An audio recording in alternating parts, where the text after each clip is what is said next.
Hello বন্ধুরা, আমি নাশিকা। আমার নিউ ব্লগে তোমাদের সবাইকে ওয়েলকাম। আজকে বানাচ্ছি আমি ডিম ভাপা রেসিপি, তো তোমাদের সাথে একটু শেয়ার করে নিলাম। প্রথমে আমি কাজু বাদাম কয়েকটা নিয়ে নিলাম, এতে সাদা সর্ষে, লাল সর্ষে, তারপর পোস্ত, সব কিছু একসাথে শুকনোভাবে প্রথম পেস্ট করে নেব। তারপর আমি কয়েকটি কাঁচা লঙ্কা দিয়ে ওতে অল্প পরিমাণ জল দিয়ে পেস্ট করে নিয়ে নেব। আর তোমরা এই রেসিপিটা খেয়েছো কি কমেন্টে নিশ্চয়ই বলবে। আর আমার ভিডিওটা কীরকম লাগলো তোমরা নিশ্চয়ই কমেন্টের মাধ্যমে জানিয়ে দিও। এখন আমি কড়াইতে একটু তেল দিয়ে, সর্ষের তেল দিয়ে ওতে পেঁয়াজ একটা কুচি কুচি করে কেটে নিয়েছি, তা ভালোভাবে ফ্রাই করে নিয়ে নেব, তারপর নামিয়ে নেব। ওটা আমার ডিম ভাপাতে লাগবে তাই। আর এদিকে দেখো আমি পেস্টটার মধ্যে হলদি, লবণ পরিমাণ মতো দিয়ে দিয়েছি, আর ডিমগুলোকে সিদ্ধ করে কেটে নিয়েছি। আর আমার লাগবে দই আমি এখানে 2 চামচ দিয়ে দেব। আর তারপর দইটাকে ভালো করে আমি পেস্ট করে নিয়ে নেব।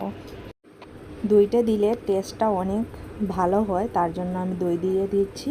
আর তোমাদের কাছে না থাকলে নাও দিতে পারো। আর দইটার সাথে আমি যা মশলাগুলো পেস্ট করে নিয়েছিলাম তা একসাথে মিশিয়ে নিয়ে নেব।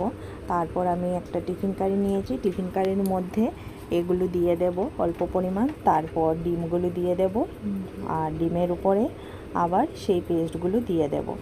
আর ওর উপরে দিয়ে দেব কয়েকটা কাঁচা লঙ্কা আর পেঁয়াজগুলো যা আমি ফ্রাই করে রেখেছিলাম তা। পেঁয়াজগুলো খেতে খুব ভালো লাগে ভাপা হওয়ার পর, তার জন্য টেস্টও অন্যরকম হয়ে যায়, তার জন্য দিচ্ছি, নাও দিতে পারো। তারপর আমি অল্প সর্ষের তেল উপর থেকে দিয়ে দেব, আর কয়েকটা কাঁচা লঙ্কা দিয়ে দেব।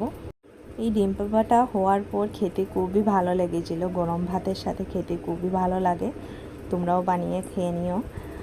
আর এদিকে দেখো, তারপর আমি টিফিন কারিটা লাগিয়ে নেব। আর এদিকে আমি কড়াইও বসিয়ে নিয়েছি অল্প পরিমাণ জল দিয়ে কড়াইতে। আর জলটা গরম হয়ে গেলে টিফিন কারিটা দিয়ে দেব ওর মধ্যে।